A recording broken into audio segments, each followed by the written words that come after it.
ಇಂದು ಪಂಜರದಿಂದ ಬಿಡುಗಡೆಯಾದ ಹುಲಿ. ಲೇ ಗೌಡ, ಮೊದಲು ನಿನ್ನ ಕೊಲೆ. ಇಲ್ಲ, ಮೊದಲು ನನಗಾಗಿ ದುಃಖದಿಂದ ಬಳಲುತ್ತಿರುವ ನಮ್ಮಣ್ಣ ಅತ್ತಿಗೆಯರನ್ನು ಭೇಟಿಯಾಗಬೇಕು. ಆ ನಂತರ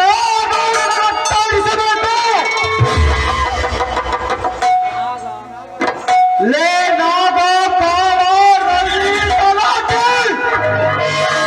ಕ್ಷಣದೊಟ್ಟು ಬಂದ ಈ ಶಕ್ತಿಯಿಂದ ನಿಮ್ಮೈವರ ಪ್ರಾಣ ಹರಣ.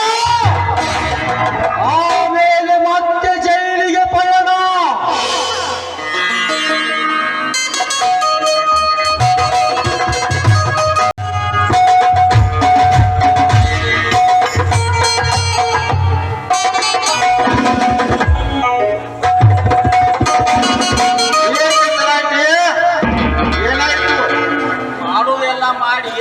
ಹೇಳ್ತೀವಲ್ಲೋ ಯಪ್ಪ, ನಮ್ಮನೆ ಆ ಶಕ್ತಿದೊಂದು ಸಾಂಗ್ ನನಗೆ ಎಷ್ಟು ಹಿಡಿದತ್ತೋ ಯಪ್ಪ.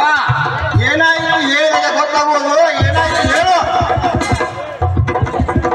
ಯಪ್ಪ. ರವಿ ಸಾಹೇಬ, ಬಡ ಬಡ ಹೇಳ್ಬೇಕಂದ್ರ ಬಾಯಾಗ ಉಗುಳುವಂತ ತೊಡಕಾಗತ್ತೆ.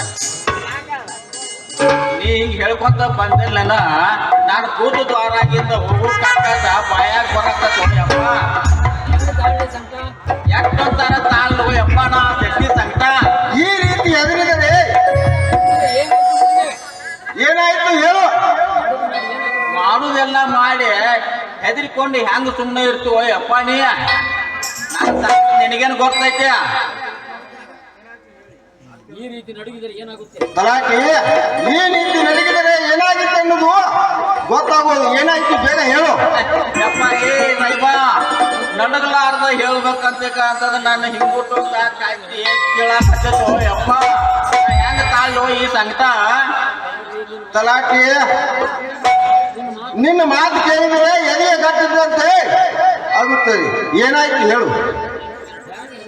ಹೆಂಗ ಹೆದರಿಕೊಂಡು ಸುಮ್ಮನೆ ಇರತ್ತೀವೋ ಯಪ್ಪ. ಆ ಶಕ್ತಿದೊಂದು ಸಂಕಟ ಭಾಳ ಹಿಡ್ದತ್ ನನಗ.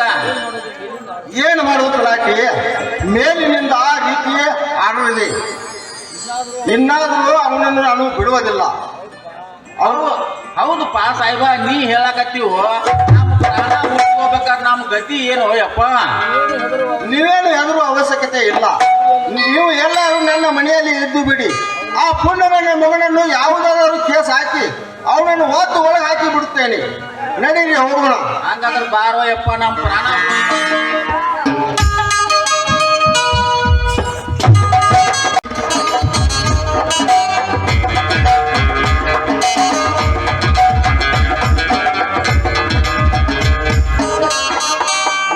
ಗೌಡ,